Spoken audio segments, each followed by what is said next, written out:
Hey guys, so welcome back to Yari Hearts Books. So this is part 2 of my winter spoiler reading vlog. So I have read some more. I am now on chapter 53, page 460. So yes, I've read the reunion between Jason, Cress, Thorn, and Aiko. So mainly Cress and Thorn, they reunited. It was so cute. And Thorn like literally couldn't believe like that was Cress and that she was okay. So cute. And then he punched Jason for, you know, selling them out back on Earth, and then he hugged him for taking care of Cress. So yeah, and then they pretty much caught up on what's going on with like the whole rebellion and where Cinder is, where Winter and Scarlet are, and you know, Cinder and Wolf being captured.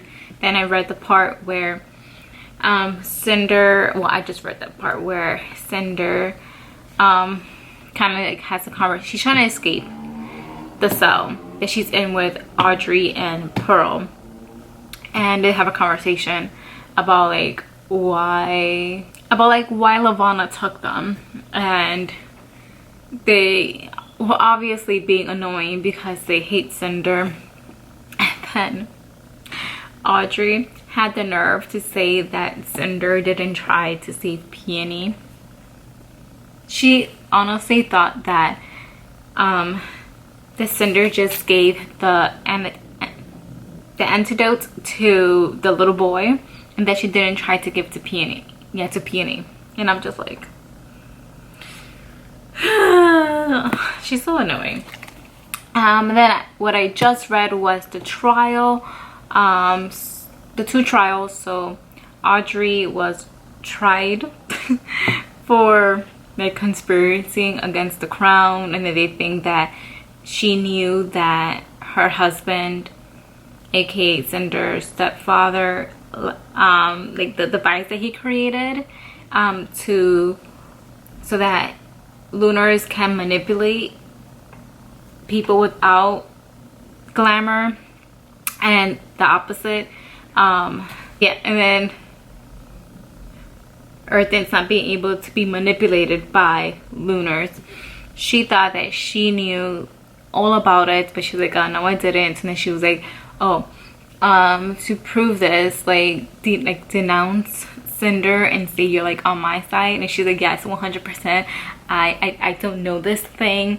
What, like I want nothing to do with this thing. Like I serve you or whatever. So like Audrey just gave in, which is not surprising because it's just like, you know, she hates Cinder. So of course she'll be like, yes, I don't know that thing. Like, get the thing away from me. And then there was Cinder's trial, which went by pretty quickly. Well, the trial itself was really quickly. It was just like, oh, you're guilty. How should we punish you? But in this like split second, Cinder was able to get control. Well, she like annoyed Levana, and Levana like lost control of the people she was controlling, and that's when Cinder like was able to gain control of all those people, and there was like a bloodbath, and then Cinder was able to make her escape, and she went to like, because they were in the throne room, and where they have like the little balcony that has like no railing, she went towards that and just jumped off. So that's a part I'm at. Then there was like a little chapter of from Kai's perspective of like the aftermath of that, and how Levana was so angry, and like just saying like everyone that died, pretty much all the thaumaturges except for Amory, all the wolf soldiers, and yeah. So now I'm gonna keep on reading. I'm gonna read for like a good minute because I want to get like a good amount done tonight. So yes, that's what I'm gonna be doing. So let's get to reading.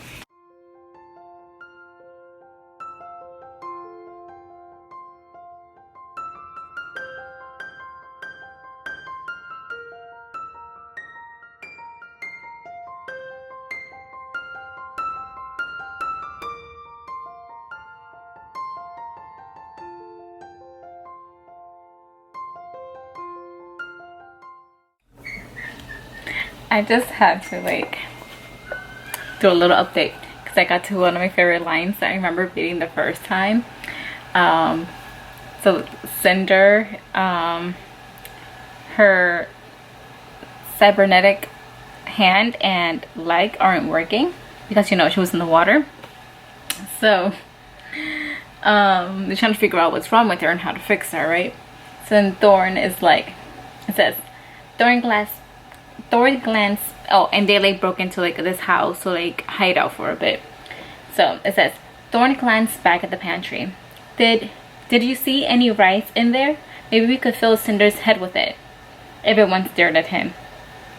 You know, to absorb the moisture or something. Isn't that a thing? And Cinder's like, we're not pouring rice in my head.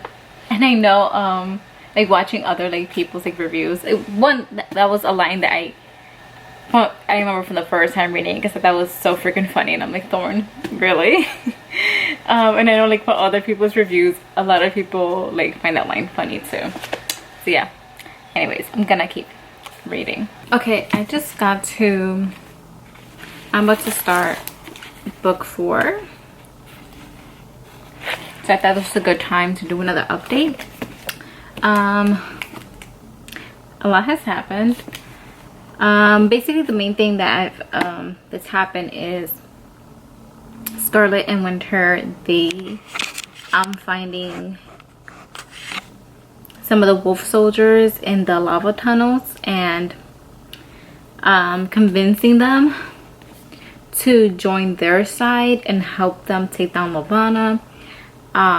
Took a lot of convincing because obviously they have gone through a lot, and you know, they've gone through a lot. They have a lot of wolf instincts. They had to try and find a way into like their human parts, and basically they told them like, you are pretty much Lavana's pets, and if you join us, we will give you your freedom, and we will, like Princess Winter, she will not control you, and you will never be controlled like that ever again, and you'll have your freedom. So they were able to convince them to do that.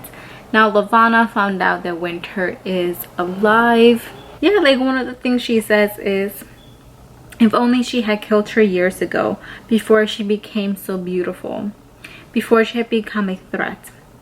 She should have killed her the first time she seen her sleeping in her cradle. Like, what? So like Lavana, she's like super annoyed because anytime she sends someone to like kill Winter, they don't do it, they don't succeed. So she's like, I'm gonna do it myself. And everybody knows how that turns out in the Snow White fairy tale. And I kind of remember a little bit of what happens, of how she tries to kill Winter, and some of the similarities to the fairy tale. So yeah, I'm gonna keep on going and start with book 4. So first off, I just realized that I haven't said the date or time or anything. It's Saturday, October 17th. All of the clips from before this has been today.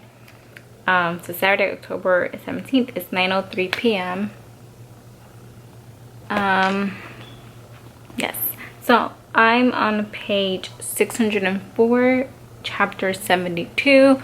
So Lavana has poisoned Winter with lithimosis, and everyone that was like, I don't think I mentioned that. So everyone that's like with Winter in like that sector, they are helping her. They put her in a suspension tank, and they actually took it outside, which is just like this thing where like it's to help people heal, but in her case it would be to help stop so that the lithimosis won't spread as quickly. And it actually has like a glass front, so that kind of represents the glass coffin in Snow White. And also the way she poisoned Winter was, she loves these little candies, I think they call apple petites. So she poisoned that and she ate that, and that's how she got poisoned with Lithimosis. So yeah, okay, so the rest, everybody else, well, Wolf woke up, and they have enhanced his wolfness more, and he keeps like having like visions and thoughts about Scarlet, but he still has like his wolf tendencies are stronger, so he's just confused. And he does feel like he has a new thaumaturge, so he does feel like, you know, that he can't hurt the thaumaturge, but he has like these memories of Scarlet and everything that's happened, and he's just confused. So he literally just woke up and he's just confused and whatever. Well, the plan now is Cinder, Jason, and Igo, they snuck into like one of the labs so they could get the Lithimosis antidote, so they could get it to Winter. So they did that, but then Igo had to kind of like sacrifice herself because they weren't able to like escape. So like to distract the people that were like nearby, she kind of like sacrificed herself and like went out there so that Jason and Cinder can leave with the Lithimosis antidote. And then Thorn and Cress, the coronation's about to happen, and they snuck in as guests for the coronation. And the plan is that Cress has to, like, because Cinder got a video of Lavana without her veil, because she actually looks like with her glamour, and apparently according to Aiko, it's hideous. I think that's what she said. Not hideous, I think she's like frightening or like terrifying. It was a pink one. Yes, so Aiko says it's horrifying, the video of Lavana like without her glamour. So yeah, they want to broadcast that. And then they also, because all the rebellions is going on, Lavana has like for some of the sectors they are literally barricaded in, they can't get out. So Cress has to like do her little hacker thing and barricade those sectors. So that's why they have to go into the palace to do that. And then we have like a sad moment and then like a cute moment with Thorn and Cress, because obviously Thorn can be people can use their glamour on him, he doesn't see it. Cress, well, he does see it, he sees their glamour. Cress on the other hand, because she's a shell, she doesn't see people's glamour, she can be controlled like that. So this girl comes up to Thorn and they like flirt with each other and then they kiss, and Cress sees that and Thorn says like, oh, I think I'm in love with you. And then that like really hurts Cress because she has like all these feelings for Thorn. So yeah, we had like this whole chapter where she's like really upset about it, but then they like end up in this room and he ends up kissing her. And then she's like, wait, I thought you said that you, oh no, he first was like, because she's confused about it, about like the whole situation, and he just says, he says, oh, my camera's gonna overheat. He says, she looked like you, the girl in the hallway, the one that kissed me, she looked like you, I thought I was kissing you. And then she's like, but I thought you said that you were in love with her. And he's like, oh, yeah, that. And then they get interrupted. Someone like comes into the room, and that's where I left off, because I have work in the morning and I have to be there earlier than I thought I had to be there. So I have to shower and get ready for work tomorrow. So that is all that I'm reading today. I have, I think, a tiny bit over 200 pages, so hopefully I'm able to read a good chunk, probably tomorrow after work, and we'll see how this goes.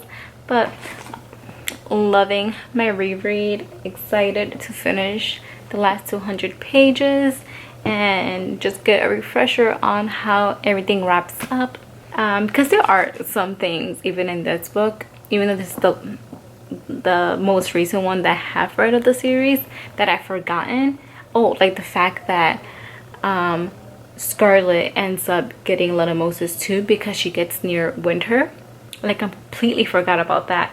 So yeah, I'm excited to see what else is in store in the last 200 pages. I'm super excited, and yeah, so I'll talk to you guys again possibly tomorrow.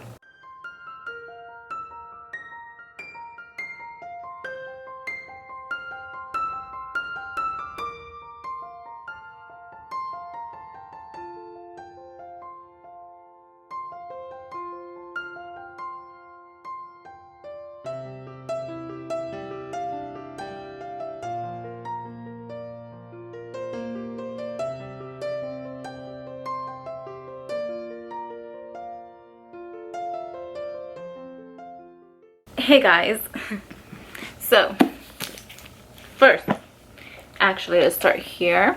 It is Thursday, October 22nd, 10:03 p.m. and of course I'm reading Winter by Marissa Meyer, the fourth and final book in the Lunar Chronicles. So I just finished book 4. I'm about to start book 5. With the chapter 78. I'm on page 657. And okay, one of the things that I didn't mention the last time I did an update was this conversation that Cinder and Aiko had. How Aiko was talking about how, I think his name is Graham, her stepfather,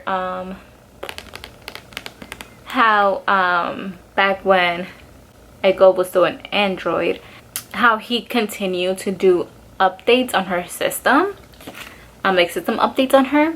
And Cinder mentions how there hadn't been an update on that model for like a really long time, so they were like confused as to what he actually was doing when he was, what Aiko thought was doing system updates.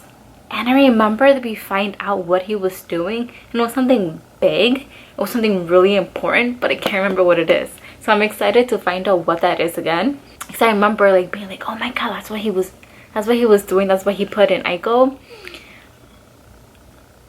Oh, I think there's another chip inside of Aiko that has something like really important information or details.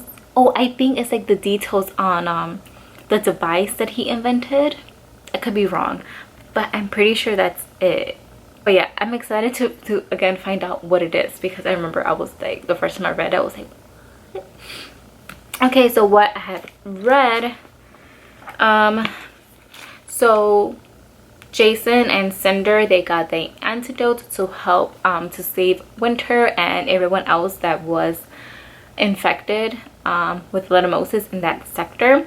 So they got there in time. They were able to give all these people the antidote, but 7 people did die.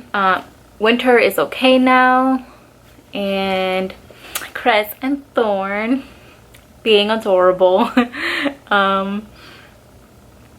And then they got caught, so then they ended up having to separate, and Cress had to on her own figure out how to get to the control system to like play the video that Cinder filmed.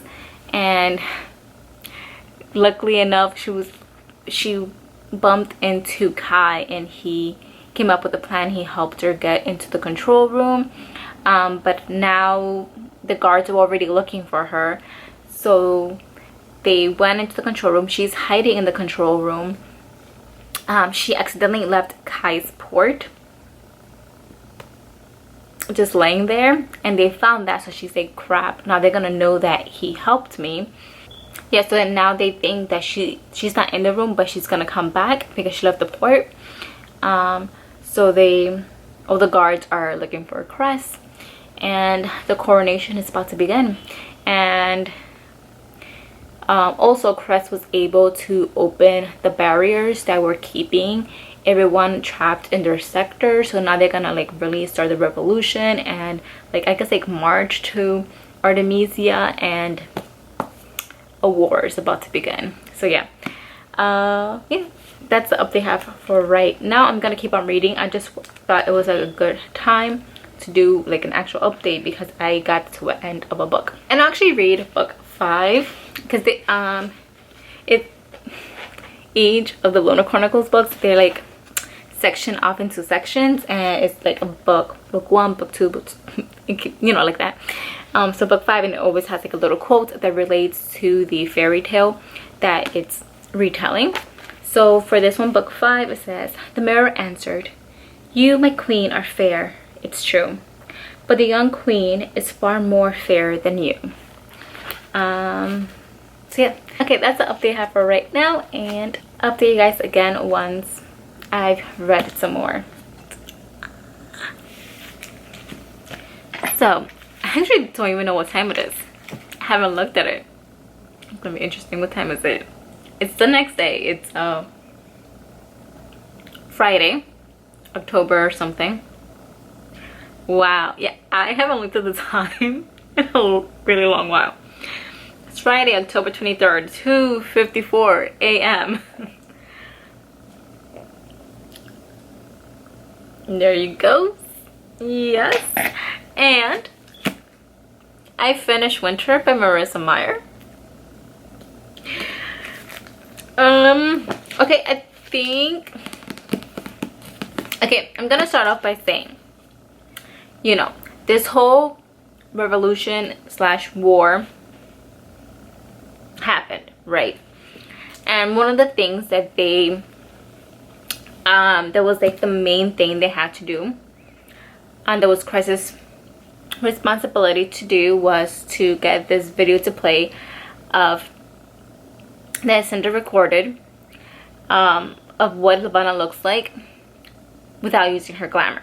And they describe her, okay, I'm gonna see if I can find it.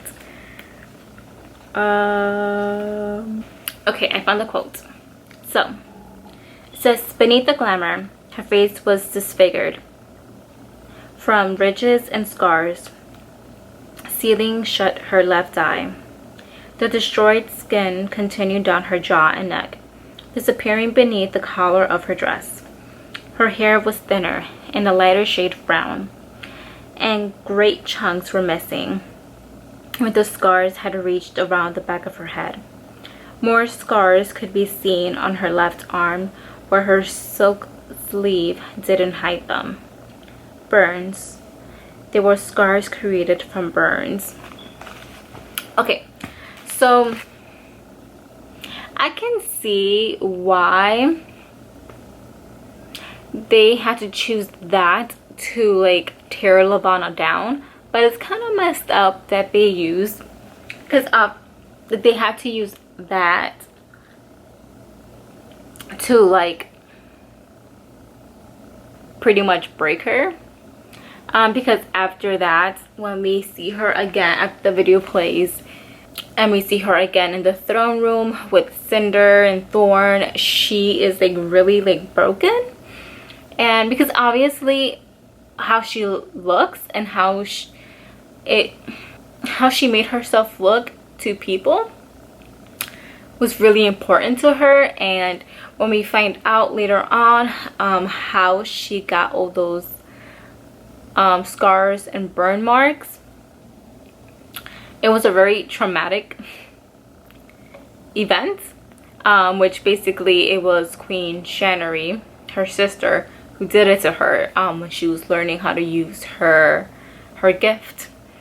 And pretty much, and she made Levana put her hand in the fire, and it caused a lot of damage. But yeah, so like also it's the whole Snow White story where the queen is obsessed with how she looks. But it's a little bit messed up that that's how they had to get her to completely break down. That they had to use something so traumatizing and painful, emotionally painful for Levana. I can't believe I'm saying this because the whole time I've been rereading this series, I just keep talking about how annoying she is. She's still annoying. But I did find that a little bit messed up. But I do like the fact that Cinder acknowledges that. Because eventually when they're fighting it out, she stopped using her glamour. Levana stops using her glamour. And Cinder says that she looks grotesque. And then Cinder says Cinder hated her own mind for labeling the queen as grotesque. I'm like, yeah, girl, that's messed up. And then later on she says, no, Levana was a monster. But it wasn't because of the face she kept hidden all these years. Her monstrosities were buried much deeper than that.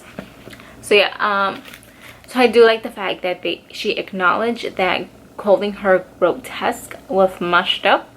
But she does say, like, it's not just like that she physically has these imperfections, but it's also the fact, it's just like her ugliness isn't like in the outside, it's she's ugly in the inside. Like, because a lot of what Levana did was messed. I mean, she obviously went through a very traumatic experience in childhood, but I feel like she could have done things in a better way, because she just, like, you know, she hurt a lot of people, she murdered a lot of people, a lot of innocent people who had nothing to do with anything. And then she didn't have to continue doing this little Moses thing that her parents started, and the whole wolf hybrid thing. Like, she could have tried to be nice and be actually a nice queen to her people, but she decided to manipulate them and hurt them. But then again, she is also hurting, so maybe it's more like she wants to hurt people before they can hurt her because of the traumatic experience she went through as a child with Queen Yari. I don't know. But yeah, so there's that. And then I also relived first the funny part where Cress, well, okay, Thorn is about to kill Cinder. He's being manipulated by Levana, and Cress comes in and she shoots. Thorn has a gun. He's probably on his right hand, most likely right-handed. He's a gun in his hand. He's about to shoot Cinder, and then all of a sudden they hear a gunshot, but it didn't come from the gun that Thorn has. It was actually Cress. She literally shot the gun out of Thorn's hand, which caused him to lose 2 of his fingers. And okay, so I'll read it out. The gun Thorn had grabbed skidded across the floor. Cinder shook away the lightheadedness and gawked at Thorn, who was in turn staring, horrified at his hand. His arm was still raised, but his hand was now empty and covered in blood. "I'm sorry," Cress cried. She was on the floor against the doorway, struggling to get back up. The kickback had knocked her off balance. "I'm sorry, Captain." Thorn cursed again. Sweat was beading down his brow, but when he looked at Cress, jaw hanging, he bit back the pain and shouted, "Nice shot." I just found that so funny. Like, obviously he's just gone through this like really like traumatic thing, and he's like, "Nice shot."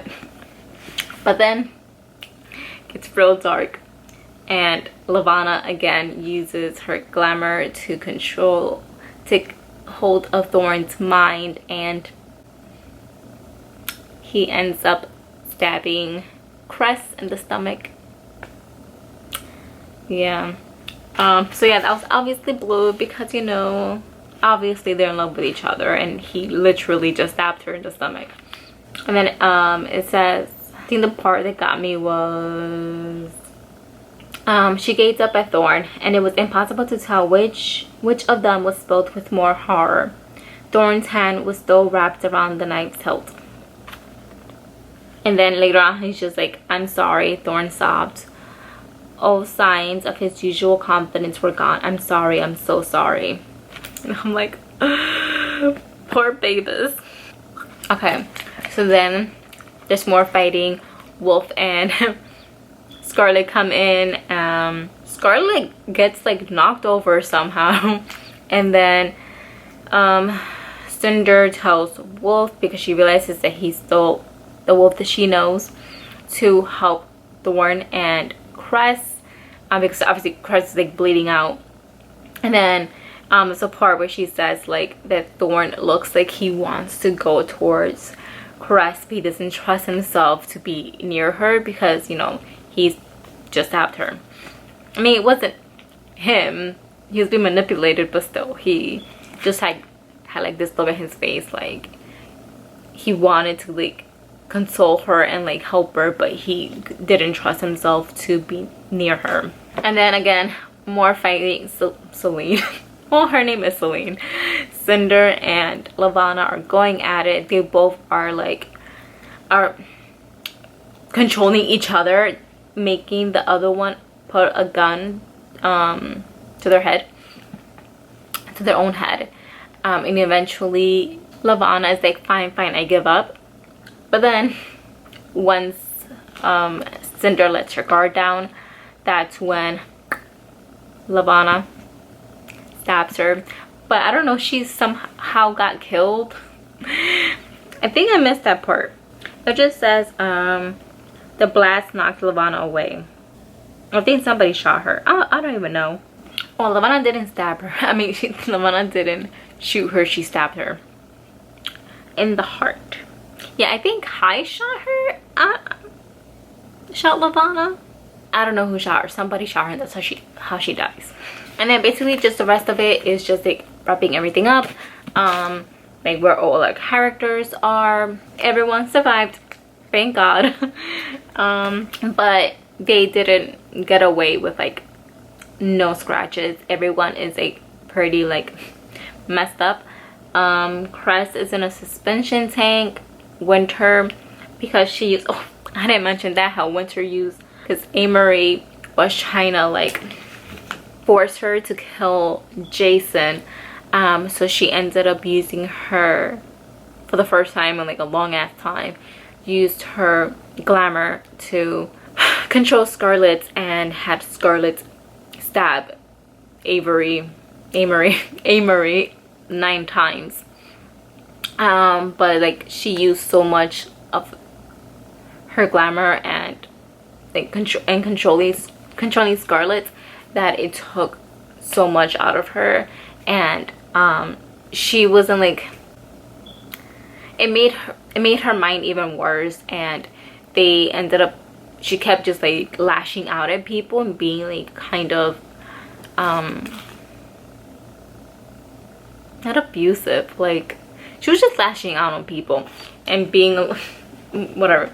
But they had to like tie her down to like keep her calm and, you know, not to hurt anyone. But in the end, we yes, Cress and Thorn, they're doing great. Wolf and Scarlet doing great. Jason and Winter doing great. Cinder and Kai, they have to separate because, you know, they're running to different countries. But if you have read source, well, I'm not gonna say anything because if you haven't read source above, I'm not gonna say anything. But everyone's doing great. Cinder is queen, but she did say, you know, I don't think Luna should be a monarchy. It should be, you know, it shouldn't be. She's gonna like disband the monarchy because she's like, I don't think that's what Luna needs. Yeah, and the last thing is just Kai gives her her cyborg foot, the one that fell off in the stairs, and she just talks about how like what's up with this foot. Like anytime she tries to get rid of it, it keeps coming back to her. But in the end, the last thing is her throwing the foot off of the balcony, not the balcony, but yeah, like the balcony thing in the throne room, and just like, but just ain't her letting go of that. But yeah, I give this book 5 stars out of 5. Loved it. And yeah, I'm so happy that I reread this series, and I had so much fun annotating it. Look at all these flags. And yeah, I think that's all I really have to say. I'm sure I missed a bunch of important things that happened the last like 200 pages, but I can't remember right now. And this clip is already 19 minutes long, so I'm just gonna leave it at that. Please, let's do this. What was your favorite quotes from this book? Leave it down below in the comments. I would love to read them. I'm not sure which one mine is, but I'll leave it in the description box what my favorite quote of this book was, so I could have some time to think about it. But yeah, I hope you enjoyed this video, and thank you so much for watching. If you have watched this entire series, me rereading the Lunar Chronicles. And also let me know what like book I should do another spoiler vlog of. Let me know down below, and I'll catch you guys here next time on Yari Hearts Books. Bye.